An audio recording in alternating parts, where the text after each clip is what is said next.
Good morning, Mizzou fans. Gabe DeArmond here, PM in the AM for Wednesday, October 8th. Just 3 days until Mizzou and Alabama in the biggest game of the year so far for the Missouri Tigers. Welcome in this morning.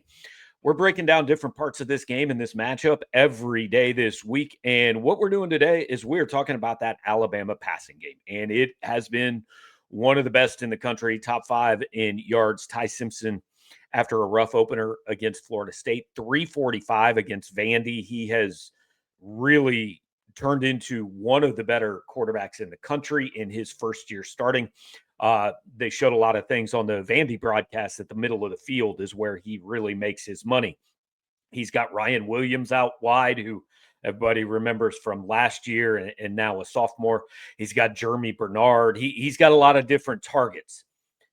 Missouri secondary, we know it's been a question mark. They've given up some big plays against quarterbacks and receivers that are, I think good, but maybe not what they're going to face on Saturday. So the worry for Missouri fans is if we couldn't slow those guys down in the passing game, and specifically, I mean, Jalen Daniels and Lenora Sellers, how are we going to slow down Ty Simpson in Alabama?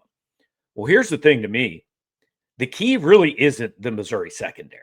I mean, if this game comes down to Alabama's wide receivers versus Missouri's defensive backs, if that's the matchup that determines this game, I don't feel very good about Missouri's chances because Alabama's better. They just are, because secondary has been kind of the question mark for this Missouri team all year, and Alabama's receivers are elite.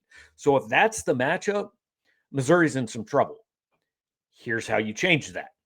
You do it up front. You do it with the pass rush.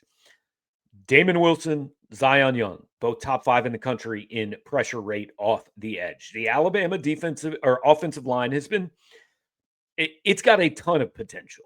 It could be the best in the country. It has not so far been the best in the country. It hasn't been terrible, but just hasn't been the best in the country. So Missouri's got to win up front.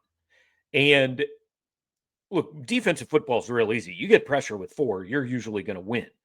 Corey Batoon may have to get creative. Khalil Jacobs may have to come some.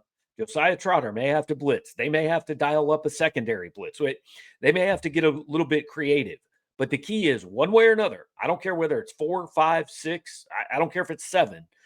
You've got to bring guys and you've got to find a way to get Ty Simpson off schedule, on the move, throwing the football before he wants to.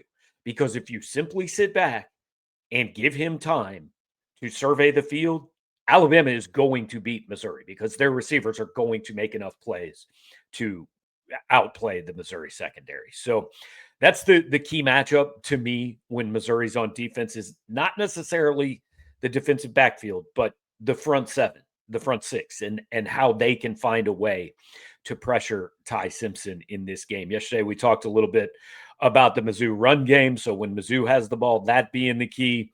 Tomorrow, we'll give you 3 things we're kind of watching in this game. Friday, the prediction. Saturday morning, 11 a.m. kickoff. Cody and I will be at the stadium probably by 8:30 or 9 that morning. Full coverage all day long. Check out everything we're doing on the channel. Media Day interviews up from yesterday and everything over on the site. Full coverage from Media Day on Tuesday. And Cody's got a big feature that I think you guys will want to read later this morning, maybe up by the time you are watching this. So thanks for hanging out today. We will do this again Thursday, Friday, all of that. Like, comment, share, and subscribe, and I'll talk to you next time.